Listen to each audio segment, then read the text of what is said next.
A masterful survey of wealth and poverty in the United States and around the world, and a meditation on the meaning of knishes and orange soda. On Uncommon Knowledge today, Dr. Thomas Sowell. Uncommon Knowledge now.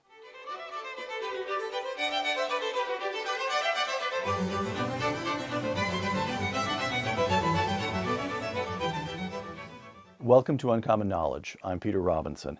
After growing up in North Carolina and Harlem, Thomas Sowell worked in a machine shop, served as a delivery man for Western Union, tried out for the Brooklyn Dodgers, and served during the Korean War in the United States Marine Corps.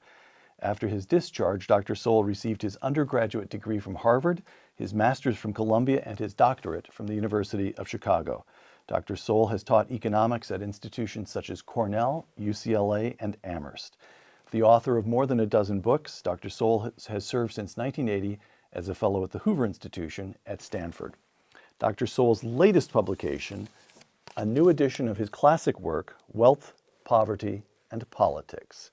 Dr. Thomas Sowell, welcome. Thank you. The big ideas. There are a handful of big themes that run all the way through Wealth, Poverty, and Politics. One of the themes, and I'm quoting from the book now, it is not the origins of poverty which need to be explained. What requires explaining are the things that created and sustained higher standards of living. What do you mean by that? Well, there are actually books with titles and subtitles about the origins of poverty. Well, the entire human species began in poverty. So I don't know how we're going to say, what is the origin of this, perhaps in the Garden of Eden or someplace. Poverty but more than that, okay. more than that, you're trying to explain why some countries are poor, rather than trying to explain why other countries are more prosperous. There's no explanation needed for poverty. The species began in poverty. So what you really need to know is what are the things that enable some countries and some groups within countries to become prosperous. Okay. Further, continuing that point, I just want to dig out this sort of big overriding theme. Again, I'm quoting Wealth, Poverty, and Politics. Quote, one of the key implicit assumptions of our time is that many economic and social outcomes would tend to be either even or random. Everybody would finish up in the same place if left to the natural course of events, so that the strikingly uneven and non-random, rich people, rich countries, poor country, the strikingly uneven and non-random outcomes so often observed in the real world imply some adverse human intervention. Close quote. Why has that become an implicit assumption? So common that you need to bat it down again and again in this book. Well, why is that something you have to ask the people who believe that? But if you're asking, does it have any validity, the easy answer is no. That if you start just with geographic things, geography is not even. The rivers of the world are not equally usable by human beings. I'll give you one example. The Zaire River, which starts in Central Africa and goes great distances to the ocean, it has more water than the Mississippi. But it's not as valuable as the Mississippi because it has all sorts of waterfalls, cascades, and so on. So there's only a certain distance you can go on the Zaire River. I mean, it's a more picturesque river, but to an economist, it's awful because it means that you've isolated great numbers of people. In a period of about 150 miles, there are, I forget, some huge number of cascades and waterfalls, adding up to a drop of about 1,000 feet.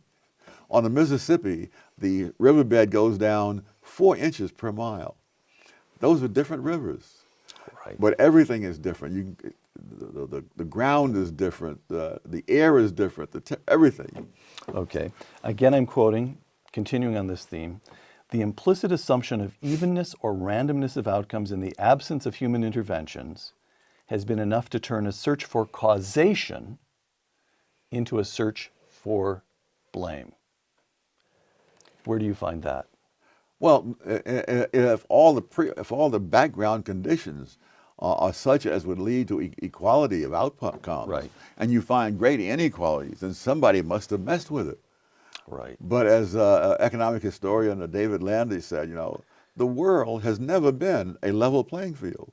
It's not a level playing field geographically. culturally, politically, you name it, it's not. All right. Tom, I am hoping to use wealth, poverty, and politics. I'm hoping to use this conversation to apply the lessons of wealth, poverty, and politics to the current American scene and have you tell me what to think about certain statements and certain, well, you'll get the idea. Here's a quotation from Bernie Sanders, the Vermont senator who nearly won the Democratic presidential nomination. Quote, quoting Bernie Sanders, while there are some great corporations, this is the question of causation versus blame. While there are some great corporations trying to do the right thing, in my view, and I say this very seriously, the greed of the billionaire class, the greed, this is not supposed to be funny. I say this very seriously. The greed of the billionaire class, the greed of Wall Street is destroying the lives of millions of Americans. Close quote. What do we make of that? It's astonishing, but I think even more astonishing is how many people voted for Bernie Sanders at a time where in socialist Venezuela, people are starving. They're breaking into stores in their desperation to get some food. They're crossing the borders into other countries to stave off starvation. In a country that has one of the world's largest supplies of oil, that they've managed to do that in that country. And people are so utterly insulated from facts that the fact that Bernie Sanders paints a very beautiful picture is all that matters. All right. One of the themes in wealth, poverty, and politics, isolation. You've already spoken a little bit about geography, isolation. You do this a dozen different times. You take different aspects of reality, economic reality, and explain how they affect economic development. So but of course we only have time for a few, but here, isolation. Quote, isolation is a recurring factor in poverty and backwardness around the world, close quote. And you note that people who live in mountains, Afghanistan, Appalachia, you couldn't ask for more separated mountain communities, and yet you see much the same kind of backwardness. Isolation per se leading to backwardness. Explain that. Well, I don't so much explain it as I simply give enormous numbers of examples of it. The mountain people being one, people who are living in isolated islands like the Canary Islands. Back in the 15th century when the Spaniards conquered the Canary Islands, they found the people there living as people had lived in the Stone Ages. In Australia, very similar things when the British arrived there in the late 18th century. They found the Australian Aborigines living again as people had lived elsewhere in the Stone Ages. Right. You find wherever there are enclaves of groups that are isolated from what other groups are doing, that you find the same thing, socially isolated, politically isolated, for whatever reason. What it suggests to me is that an individual really can do very little without a great number of other things, including what he learns from other human beings. And if you have some group of 3,000 or 2,000 living in some mountain village, whether in Italy or Kashmir, wherever, you're not going to find them keeping abreast of people who are living in port cities and in touch with the whole rest of the human race. Okay, so trade is important? Yes. All right. Here's another, I offer you another luminary from the present day, Donald Trump. Quote, we're going to build the wall, we're going to stop illegal immigration, it's going to end, close quote. Now, a couple issues are tangled up there. One is building the wall. Is that in and of itself something of which we should be suspicious, that he wants to wall off the United States from the kind of, that he wants us to become more isolated? He wants to limit? No, I don't. Okay. No. Or is that unfair to Donald Trump? I haven't given a lot of thought about being fair to Donald Trump.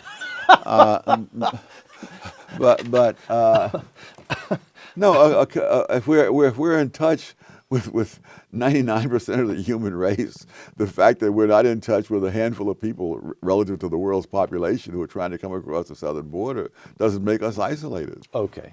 One more Trump example here. Quote, take China as an example. I have many friends, Donald Trump speaking, I have many friends, great manufacturers. They want to go into China. They can't.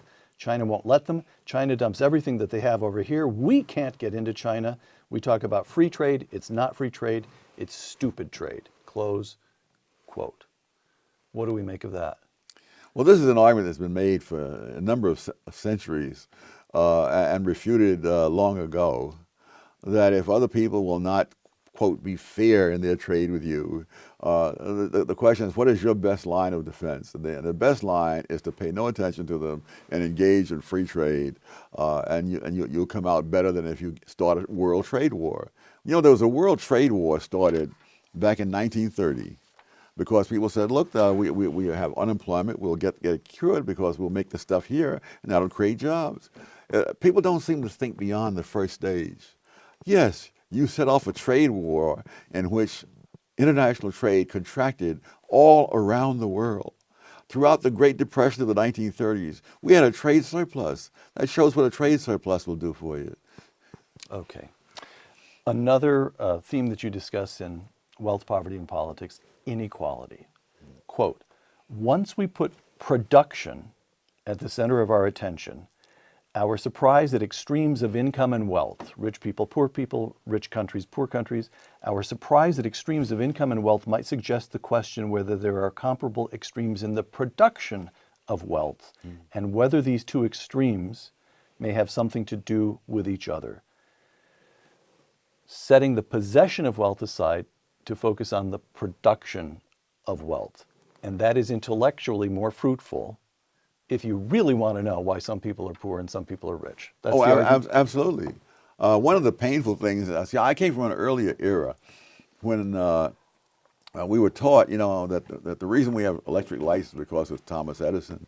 The reason people can now afford cars, whereas 100 years ago, 1% of the American families had a car, is because Henry Ford figured out how to make cars a lot cheaper.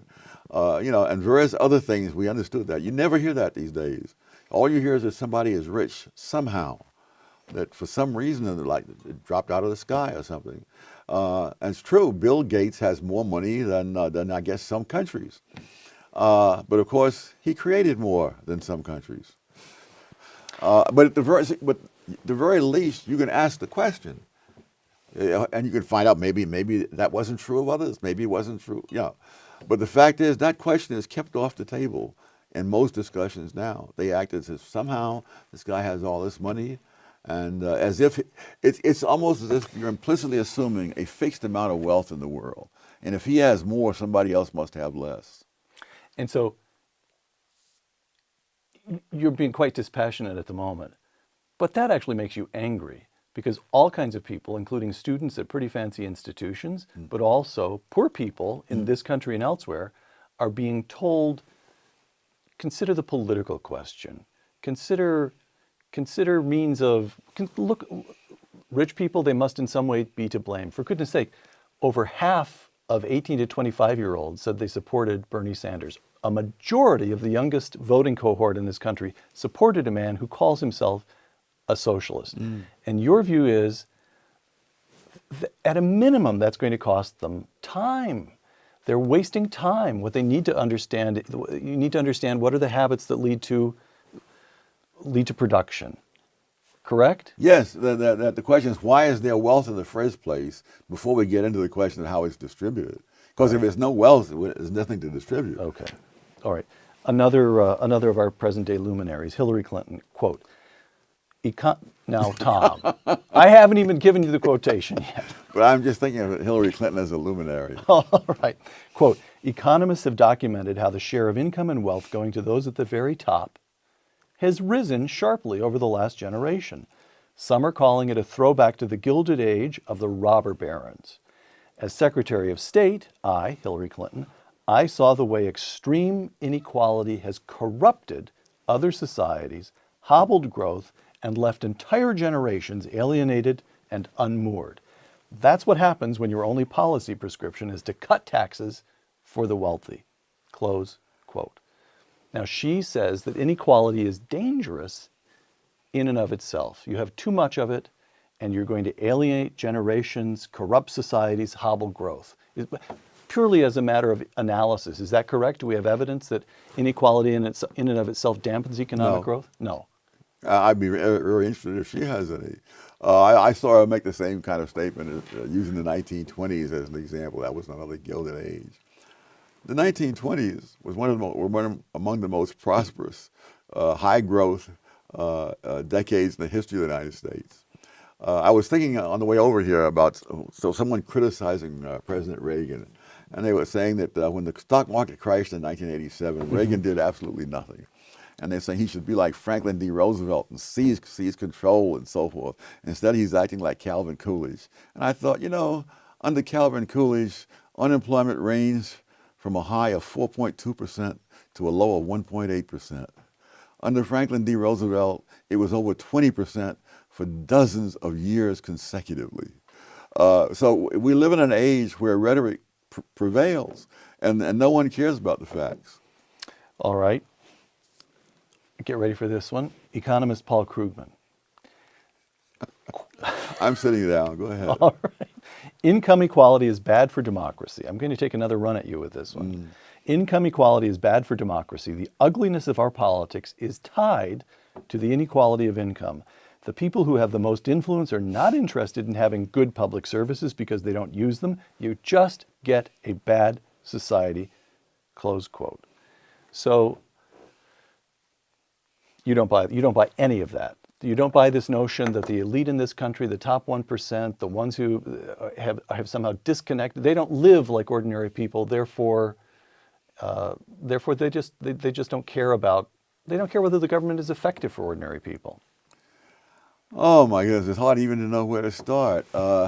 These percentages are so trash. I recently did a column based on Mark Twain's statement that there are three kinds of lies: lies, damn lies, and statistics. Right. And these percentage statistics. Let me give you statistics. Piketty has said, these top people, these top 10%, he used his example. They have such disproportionate influence and so forth. They sit atop society and all of that. And and if you get into the statistics, you discover that 53% of American households are going to be in the top 10% at some point or other in their lives. You talk about these percentages as if these are ongoing, the same set of people in this bracket, that bracket. And most Americans do not stay in the same 20% bracket for for more than one decade, so much less for life. So it's largely a life cycle. You're poor when you're young, and you're doing fine when you're older. Yes, and there's nothing mysterious about that. Probably most people in this country, when they started out as entry-level jobs, were not making what they're making when they're 40 years old. Right. Heaven knows I was being paid $2 a day to deliver groceries and depended on tips for the rest. All right. Staying with inequality for just a moment, because it's such a big theme in the current electoral cycle. Once again, wealth, poverty, and politics. Quote, the welfare state, which, by the way, is the recourse of virtually everybody who's concerned about inequality. Let's redistribute from the rich to the fine. So we expand the welfare state.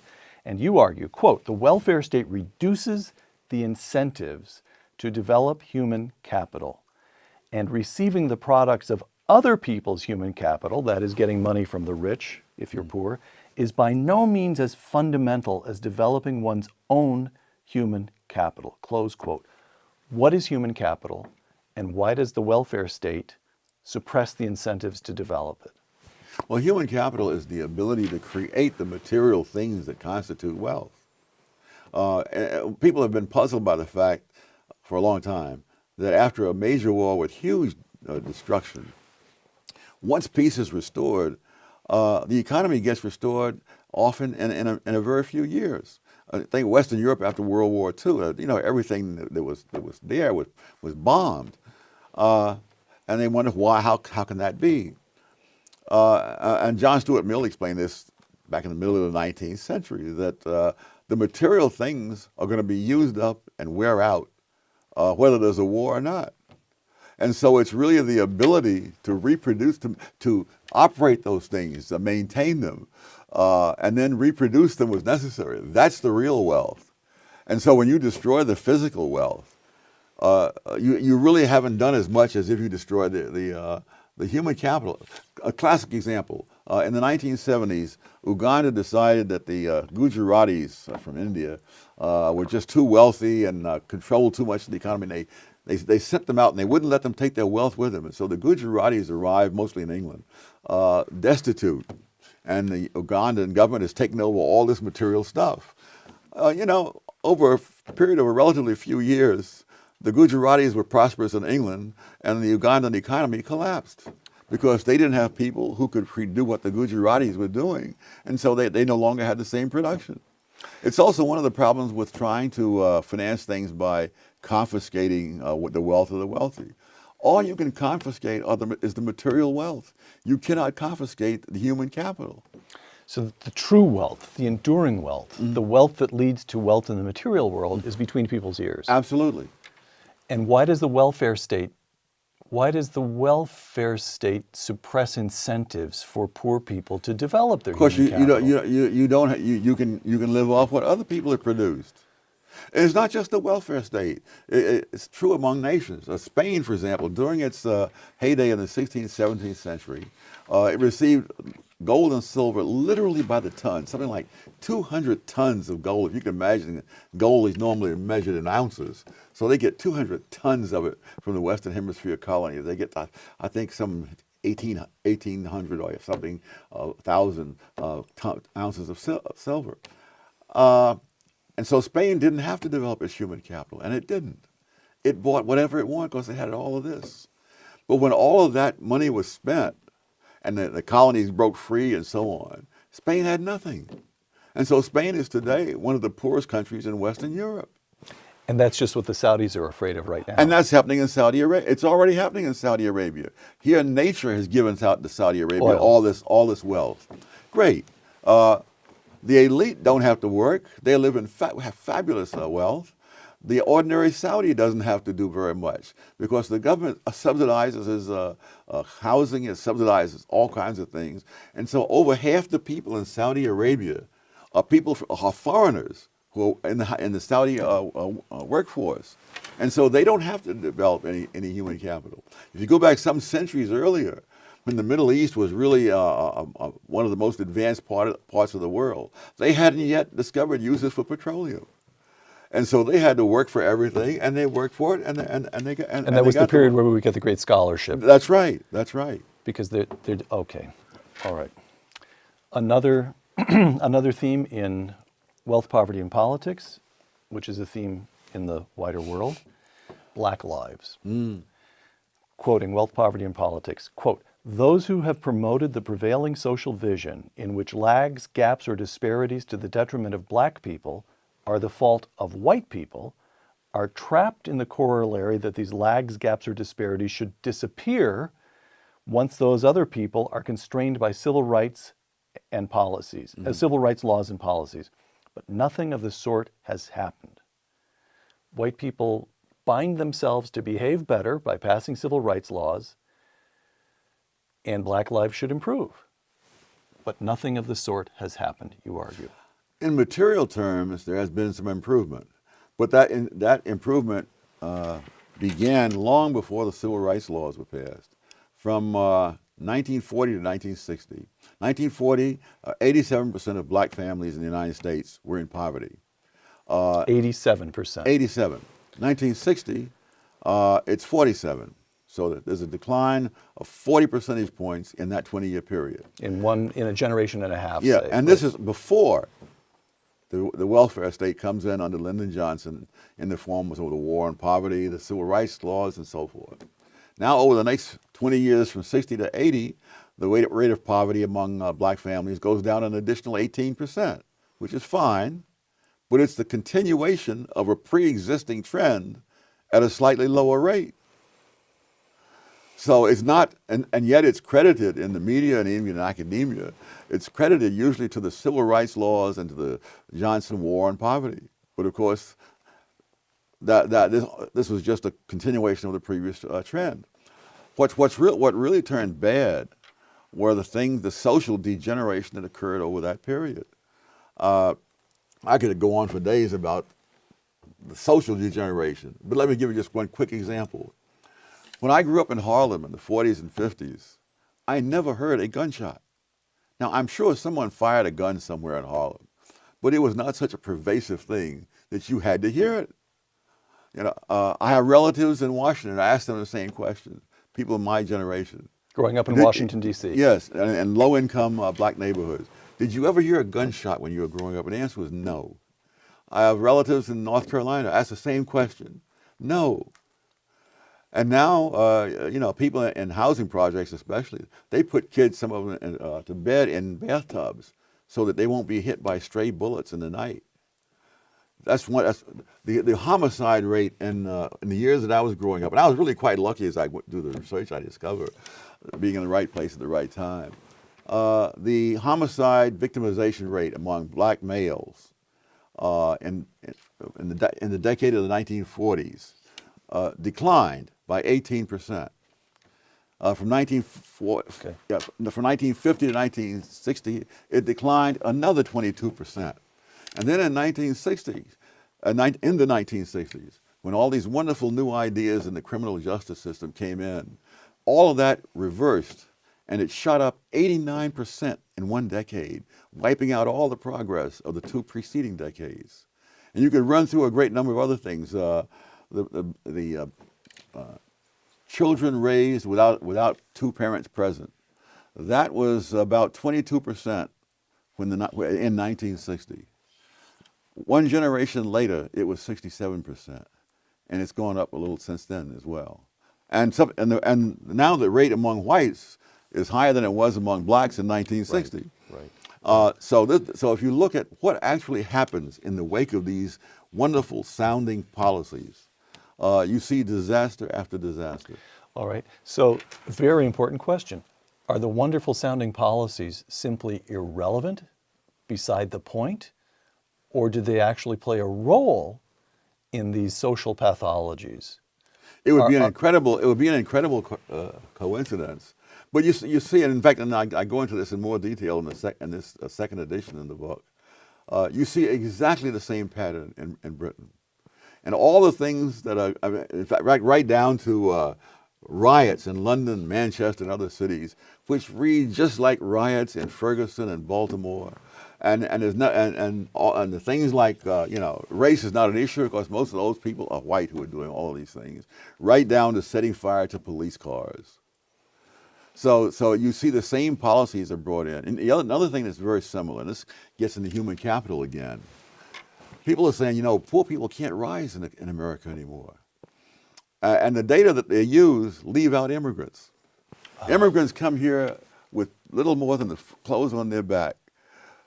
Go in here, and by the next generation, their kids are excelling in school, going off to leading colleges and into professions. Colin Powell his parents were Jamaican, as I recall. Yes. And wasn't he raised in Harlem? He's about two generations. I don't know if he was Harlem raised there. Or Brooklyn. New York, I don't know where he was recall. raised. I know he went to college at City College, which is on the edge of Harlem at that time. Is now in the middle of Harlem. Got it. So, all right, Hillary Clinton. Quote. This is in response. She was asked a question by an activist from Black Lives Matter, and here's Hillary Clinton's reply. I don't believe you change hearts. I believe you change laws. You change allocation of resources. You change the way systems operate. You're not going to change every heart, but at the end of the day, we can do a whole lot to change some systems and create more opportunities for people who deserve to have them. Close quote. Is there anything in there that would lead to policies that might actually improve opportunities for African Americans? Easiest question of all, no. And I noticed that Hillary Clinton and many of the people who support the welfare state, who incidentally, when they want to help black people, they want to help those black people who are doing something wrong. That is, rioters, ex-convicts.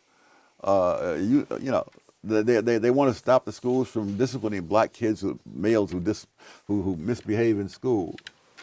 I don't hear them concerning themselves about the blacks who are the victims of the people who are doing wrong. One of the classic examples to me of few things that are going very well in the ghettos across the country, and that's some of the charter schools that have come in, where the public schools, the kids are just wiped out. I mean, the kids in those ghetto schools often are 2 or 3 years behind the national norms and all kinds of stuff. But in some of these ghetto schools, especially those run by the KIPP organization or by the Success These charter Academy, schools. I'm sorry, Right. yes, charter schools in the ghetto. Right. Their kids are scoring at levels equal to, and in some cases better than, that in affluent suburbs where the kids come from families making 200 grand a year. And you would think, my God, this is something that ought to get a lot of attention. The welfare state supporters are fighting against charter schools. The NAACP is fighting against charter schools. The teachers' unions give a lot of money to politicians. They give money to the NAACP. Moreover, if you have people coming in with charter schools, then you don't have the local political ward heelers, as it were, controlling all these resources that they can use to reward their friends and punish their enemies. And so therefore they want control of the schools because the schools are a source of jobs. Whether or not the kids learn anything is not their concern. I think the most cynical thing you can find in American politics are those people who are making themselves big champions of blacks, and yet who are fighting against it. The one school, kind of schools, that are offering a way out of poverty for millions of black kids. I've already quoted Hillary Clinton. Donald Trump this past summer, quote, "The Democratic Party has failed and betrayed the African American community. Democratic crime policies, education policies, and economic policies have produced only more crime, more broken homes, and more poverty. I, Donald Trump, I am asking for the vote of every African American citizen struggling in our country today who wants a different future. Jobs, safety, opportunity, fair and equal representation." Close quote. Give that a grade. Well, for intentions, as a summary of what has happened in the past, I would give it an A. As an indication of what will or will not be done if Donald Trump becomes president, who knows? Who knows? Is there any place where you see hope? I do see hope in things like the charter schools. Most people are unaware that not only do charter schools educate kids from the very same ghetto neighborhoods, in many cases, and I believe in most cases, they educate them in the same buildings. Oh, really? Yes, and so you'll have like the public school 185, and they're on the first, second floor, and up on the third floor there'll be the kids from the charter school. Of course, they don't usually build buildings for charter schools. I mean, it's too expensive.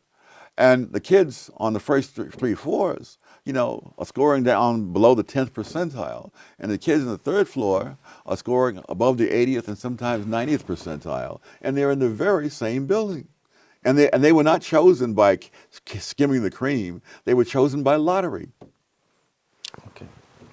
Some final questions. Again, I'm going to quote from Wealth, Poverty, and Politics. Quote, "At a dire time in my life as a young man, I pawned my one suit in order to get money to be able to eat.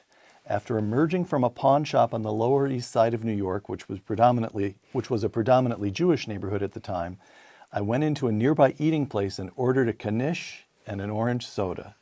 Many years later, I would eat at the Waldorf Astoria, in Parisian restaurants, and in the White House. But no meal ever topped that knish and orange soda." Close quote. And none ever will. And none ever will. How? And I didn't sit there thinking about how somebody else, somewhere else, was eating in more opulent places, more high-toned meals, and so on. I was glad to have that knish and orange soda. Well, you're answering my question, I suppose, because my question is, how is it that Tom Sowell, how is it that you went from a situation that was so dire that you had to pawn some clothes to eat to becoming author of over a dozen books? I know you won't like this, but beloved figure. Every time we do a show with you and you're a rock star. People just, What enabled you? Was it something you learned at home? Where did you, how did you decide to work hard and develop the talents you had instead of messing around in politics? You could have become an activist and wasted your life by your own argument. I didn't have any political talent, first of all. So that's, if I forget that part. Someone the other day was saying that some politician said he wanted to sort of ease the pain of people in poverty. And he said, actually, the pain of poverty is what got many people out of poverty. Okay. Okay. Wealth, poverty, and politics once again. The mundane progress driven by ordinary economic and social processes in a free society becomes dramatic only when its track record is viewed in retrospect over a span of years. So we look back over the 20th century and we conclude what? Well, for example, at the beginning of the 20th century, I'm trying to think, I think only 10% of American homes had flush toilets, and only 3% had electric lights. And that was improved not as a result of a lot of noise, demonstrations in the streets, great pronouncements from eloquent speakers, but by the ordinary market processes that have gone on for years. And what do we make of government?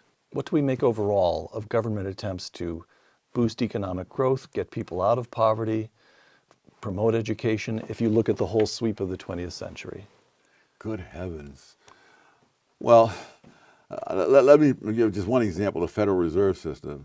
Federal Reserve System was brought in to prevent severe deflation that could lead to downturns in the economy.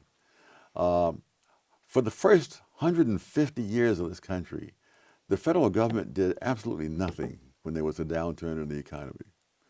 The last time that happened was 1921, where the unemployment rate was 12%. The Harding administration did nothing except cut back on government spending because there wasn't enough money coming in to cover it. Imagine that. The next year, unemployment was down to about 6%, and the year after that, it was down another 2 or 3%, and nobody did anything.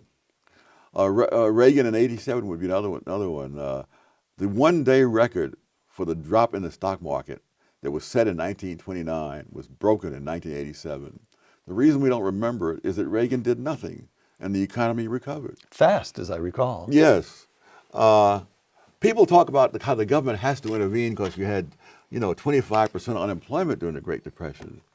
And what they don't understand is there was not 25% unemployment until after the government intervened. The stock market crash occurred in October 1929. Unemployment peaked at 9% two months later, started drifting downward, and by June 1930, it was down to 6.3%. That's when the first major federal intervention in the economy occurred to get us out of that situation. And that was the Smoot-Hawley tariff, very much along the lines of what Donald Trump is talking about. Within 6 months, that downward drift of unemployment reversed. It was into double digits 6 months later for the first time, and it stayed in double digits the entire decade of the 1930s, every single month. So if you look at the facts, they show a very different picture than what you get from the rhetoric. We spoke at the beginning in particular about the large themes in the book. You never quite put it this way in Wealth, Poverty, and Politics. But it seems to me that there's an implicit argument in the book that if you pay enough attention to the facts, that if you develop enough historical awareness of economic development as it actually unfolds, then you end up recognizing all that we receive from those who have gone before. Oh, yes. It almost seems to me this is a book, in some implicit way, this is a book about character, about the importance of humility and gratitude. Is that fair? Yes, yes. I mean, 90% of what we have is because of other people who went before us. Got it. And that's why isolation is so deadly. If you're isolated in places where you don't get that benefit, you're lost. Angelo Codavia, who used to be a fellow here at Hoover, once said, you know, you can draw a line in Europe starting at the Baltic, and he said how where it should go, and all the way down to the Adriatic. He said, and a baby born on this side of that line will have a very different life from a baby born on the other side of that line. And that's not due to merit or evil or whatever. It's due to the fact that economic development has never been equal. It's been grossly unequal. And if you happen to be in the wrong place at the wrong time, you're in big trouble. Great. Tom, would you do something, would you close the program by reading some of your own words? If I still agree with it. Edit as you go along if you'd like. Ladies and gentlemen, Dr. Thomas Sowell reading from Wealth, Poverty, and Politics. It is by no means obvious why we should prefer trying to equalize incomes to putting our efforts into increasing output.